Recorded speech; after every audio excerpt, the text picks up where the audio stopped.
안녕하세요, 제이든입니다. 영감 드는 제이든씨, 벌써 이렇게 또 돌아왔는데요. 이번에는 조금 새롭게 한번 진행을 해볼까 합니다. 제 작업실에 디자인 크리에이터 AI님께서 놀러 오셨는데, 이번 7월에 디자이너가 영감받은 것들을 저뿐만 아니라 AI님과 함께 같이 얘기해보는 시간을 가져보겠습니다.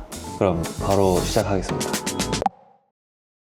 첫 번째는 공간입니다. 에이안님이 이번에 텐트 팝업을 얘기를 해줬는데 저도 듣고 바로 찾아봤거든요. 도쿄를 베이스로 제품 디자인을 주로 하는데 이분들 철학이 되게 좋아 보였어요. 보기에도 좋고 쓰면 쓸수록 더 좋아지는 물건을 만든다는 거예요. 그 텐트는 제가 텐트라는 브랜드 사실 저도 몰랐거든요. 그 디자인이나 이런 건 또 제 스타일이 아닌데, 얘네가 이 소개하는 이 판넬 이거를 어떻게 했냐면 슬라이드 형식으로 했어요. 그래서 오른쪽에는 제품을 설명하는 소개가 들어가 있고, 이걸 이렇게 슬라이드 밀면 여기는 이 제품을 왜 만들었는지가 나오는데, 얘네가 나는 이게 불편하더라고 막 그런 식으로 약간 써 있는 거예요. 되게 이렇게 뭐랄까 되게 친근하게 이렇게 돼 있어요. 그래서 1층에는 이런 식으로 제품이랑 이거에 대해서 소개하는 구매도 할 수 있고 해서 해놓고, 3층에는 그 사람들의 그 작업실 같은 거를 그대로 가져와서 벽에다가 이제 막 아이디어 스케치 한 거랑 붙여놓고, 근데 진짜 보면은 그냥 막 엄청나게 멋있는 막 그런 게 아니라, 꾸며진 그게 아니라 진짜 실제 우리가 그냥 막 이렇게 해서 낙서하는 수준의 제품 설계하는 막 그런 게 다 있는 거예요. 스케치나 이런 것들이 과정을 되게 이렇게 꾸며서 보여준 게 아니라 그냥 그대로 약간 보여준 느낌? 그래서 그런 것들이 요즘에는 사람들이 뭔가 좀 그런 거에 좀 더 반응할 수 있지 않을까. 보통 이제 다른 제품들은 어떤 쇼케이스나 이런 데 가면 되게 예쁘게 전시 이렇게 확 잘 해놨잖아요. 근데 그거보다는 디자이너가 어떤 생각을 했는지를 보여줄 수 있는 거야. 좀 더 잘.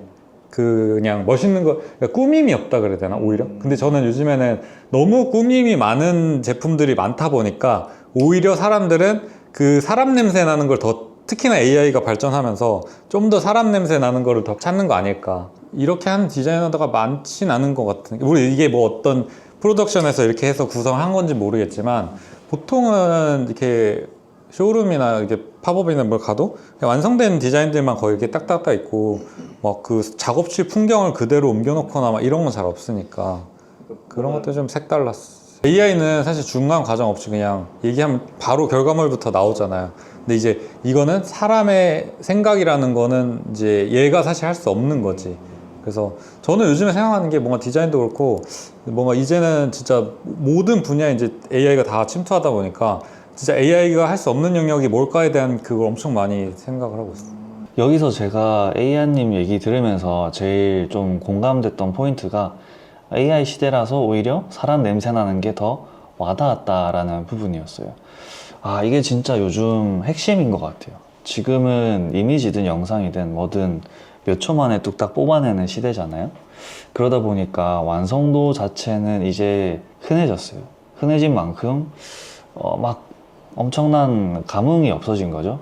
근데 그 안에서 사람의 손길이나 그런 아날로그적인 온도, 조금 삐뚤빼뚤해도 누가 직접 만졌구나 싶은 흔적, 이런 게 이제 오히려 희소 가치가 된 거예요. 그래서 저는 좋은 공간은 정보를 전달하는 게 아니라 온도를 전달한다고 생각을 해요. 텐트 팝업이 딱 그런 케이스였던 것 같습니다. 어떤 본인들이 보여주는 방식에 있어서 사람들에게 조금 더 직접적인 상호작용이 있게끔 동선과 디자인을 한 게 영리하고 또 요즘 시대에 잘 먹히는 방향이 아니었나, 그런 생각이 들었습니다.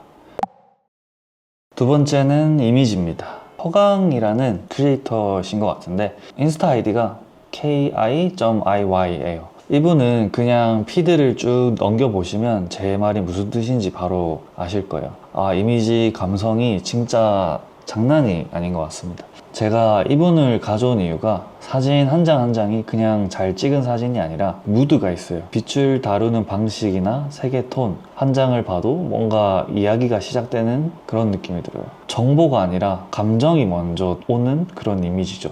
특히 단순히 이미지를 쓴다기보다는 그 이미지를 보여주는 방식에 있어서 그래픽을 더 활용을 한다든지 아니면 시선의 흐름을 의도적으로 설계한다든지 그런 것들이 되게 또 신선하기도 하고 사진을 하나의 작품으로 보는 큐레이터가 이 사진을 소개해주는 그런 느낌도 들었어요. 그래서 조금 더 다른 사진보다 다른 시각적인 영상물보다 깊이 있게 이미지를 더 들여다보려고 하게 되는 매력이 있는 것 같고, 이분도 뭐 정확하진 않지만 디자이너이신 것 같은데 또 이제 그런 감성을, 직업적 능력을 이렇게 컨텐츠로도 잘 표현을 하시는 것 같습니다. 저는 이런 분들 볼 때마다 결국 감각이라는 게 순간의 재능이 아니라 자기 톤을 얼마나 일관되게 유지하느냐라는 걸 다시 느껴요. 허강님 피드가 딱 그런 것 같습니다. 이미지만 봐도 이 사람 사진인 게 보이는 그 일관된 색이 있는 분입니다. 이미지로 뭔가를 하고 싶으신 분들은 꼭 한번 보시면 좋을 것 같아요. 세 번째는 아트입니다. 이번에 소개할 분은 민조킹이라는 작가예요. 이분 작업을 한마디로 하면 되게 다루기 어려운 주제를 아주 다정하고 친숙하게 그려내는 분인 것 같습니다. 이분이 주로 그리는 건 사랑, 그리고 사람과 사람 사이의 친밀함이거든요. 보통은 좀 은밀하거나 다루기 조심스러운 주제잖아요. 근데 민조킹님은 그걸 하나도 무겁지 않게 오히려 사랑하는 사람들 사이에 따뜻한 장면으로 풀어내요.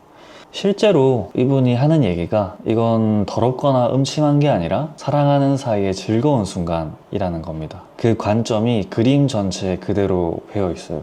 저도 이 그림을 처음 봤을 때 어떻게 보면 특히 이 유교적인 이 한국 사회에서 되게 좀 부끄럽고 낯간지러운 주제로 그림을 그리셨는데 이 그림이 어렵지 않고 친근하고 야하게 느껴지지 않았어요. 사람과 사람 사이에 사랑이라는 그 표현법을 몸으로 하는 대화, 그런 게 잘 느껴져서 제가 나중에 결혼을 하고 뭐 신혼집을 차렸을 때 이분 작품이 방에 있으면 더 깨가 쏟지 않을까, 그런 생각도 해봤습니다. 그래서 무엇을 그리느냐만큼 어떻게 그리느냐가 정말 중요하다는 걸 이분 보면서 또 느낍니다. 그리고 본인이 어떤 전하고자 하는 메시지나 그런 철학이 시각적으로 표현하는 방법에 있어서 재료를 선택한다든지 그림 스타일을 어떻게 하는지도 정말 일관되게 잘 표현을 해서 훨씬 더 잘 와닿지 않나, 그런 생각도 들었습니다. 네 번째는 디자인입니다. 이번에 악동뮤지션 회사 영감의 센터 브랜드 디자인을 가져왔는데요. 인스타 아이디가 센터 오브 인스피레이션인데 이 스펠링부터가 얘기할 게 많아요. 먼저 배경을 좀 보면 영감의 센터는 원래 이찬혁 님이 2023년, 2025년에 했던 전시 이름이었어요. 그러다 2025년 말에 악뮤가 12년 함께한 YG를 떠나면서 이 전시 이름을 그대로 새 소속사 이름으로 확장한 것 같아요. 영감은 어디서 오는가? 같은 질문에서 출발한 이름이라 영감이 고이는 셈, 거기서 길어 올린다는 의미를 담고 있어요. 제가 진짜 감탄한 디테일이 아이디의 센터를 일부러 센터로 썼다는 거예요. 이게 오타가 아니라 중심의 센터라는 뜻을 살리면서 동시에 센터라는 한국어 발음도 최대한 지키려고 의도적으로 비튼 거죠. 이런 이름 하나의 말장난이자 컨셉이 겹쳐 있는 거죠. 저는 이 부분이 되게 진짜 위트 있다고 생각을 했습니다. 근데 제가 이걸 디자인 파트로 가져온 진짜 이유는 비주얼이에요. 손맛이 나는 그래픽이랑 손글씨를 아예 지정서체처럼 활용을 하고 있거든요. 이게 엔터테인먼트 회사 아이덴티티로서는 되게 신선해요. 보통 엔터사 로고를 떠올리면 좀 매끈하고 각 잡히고 시스템적인 그런 느낌이잖아요. 근데 여기는 정반대로 사람이 직접 쓴 손글씨의 온도를 브랜드 전면에 내세운 거예요. 이게 왜 좋냐면 아티스트가 추구하는 방향이 시각물에 그대로 드러나거든요. 이찬혁이라는 사람 자체가 정제된 완성보다 날 것의 영감, 손의 흔적, 삐뚤빼뚤한 진심 같은 걸 중요하게 여기는 아티스트인데 그 인격이 로고에 그대로 확장돼 있는 거예요. 회사 이름이 곧 사람의 세계관이고 로고가 곧 그 사람의 손글씨인 거죠. 브랜드를 새로 짓는다기보단 자기라는 사람을 그대로 확장한 케이스예요. 그래서 요즘처럼 다들 좀 매끈하게 뽑아내는 시대에 오히려 이렇게 손의 흔적을 남기는 게 아까 공간에서도 그랬지만 조금 더 신선하고 진정성 있게 느껴지는 것 같습니다. 마지막 오브제입니다. 에이안님이 재밌는 걸 가져오셨는데 카시오가 만든 사우나 전용 시계예요. 모델명이 CPP002인데 사우나 전용 시계라는 게 저는 일단 너무 재밌었고, 그리고 이 디자인 자체도 저희가 사우나 라커룸 키를 받았을 때 그런 고무링 그런 걸 시계줄로 표현을 한 것도 너무 귀여운 제품이었던 것 같습니다. 카시오에서 나온 사우나 시계라고, 이게 그 사우나 키 이제 코일처럼 이렇게 돼 있잖아요. 그 코일을 모티브로 얘네가 그 디자인을 똑같이 만든 거예요. 이제 기능이 시계랑 타이머.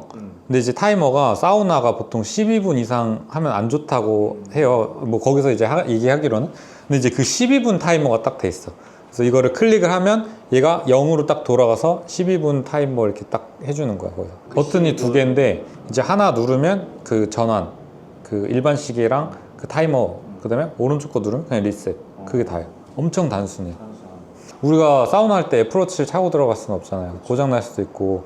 근데 이게 방수가 되니까 물 속에도 들어갈 수 있고 사우나에서도 들어갈 수 있고. 근데 저는 되게 목욕탕 갔을 때나 시계가 있긴 한데 이제 잘 안 보일 때도 있고, 사우나 들어가면 없잖아요. 그 모래시계 이렇게 있는데 몇 시인지는 모르잖아. 그리고 또 막 그 와이프랑 가거나 하면은 몇 시에 나와 하면은 이제 그 시계 봐야 되는데, 그러니까 막상 써보니까 은근히 또 유용한 거. 근데 사실 그것 때문뿐만은 아니고 그냥 그 아이디어가 너무 좋아서 나는 그 사우나라는 컨셉으로 이걸 만들었다는 게 되게, 어떻게 보면은 요즘 같은 때 또 사람들이 취향을 중요하게 생각하잖아요. 그래서 이걸 좁혀가지고 되게 그걸 잘 건드렸다, 나는 그 생각을 했어. 그래서 에이안님 얘기를 듣고 디테일에서 그런 게 느껴졌어요. 12분 타이머라든지 락커 키 모양 밴드라든지 사우나 문화를 진짜 이해하지 않으면 절대 못 넣는 디테일이거든요.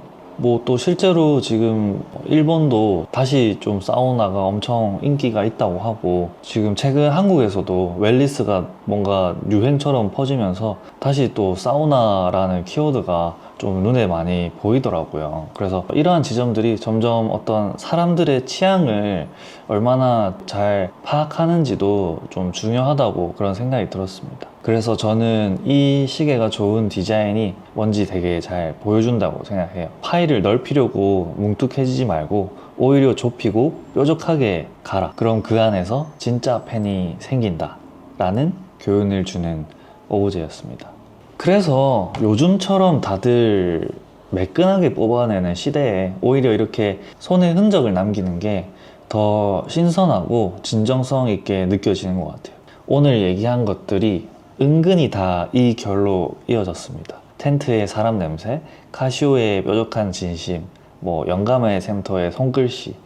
결국 나다움을 얼마나 일관되게 남기느냐가 요즘 제일 강한 키워드인 것 같습니다. 오늘 준비한 이야기는 여기까지입니다. 이번 달엔 에이안님이 놀러 오셔서 좀 같이 채워줘서 더 재밌었던 것 같아요. 여러분의 7월은 또 어떤 영감으로 채워지고 있을지 저도 궁금하니까 재밌었던 순간들이 있으면 댓글로 편하게 남겨주시고 공유해 주시면 감사하겠습니다. 그럼 저는 다음 영상으로 또 찾아뵙겠습니다. 감사합니다. 제이든이었습니다.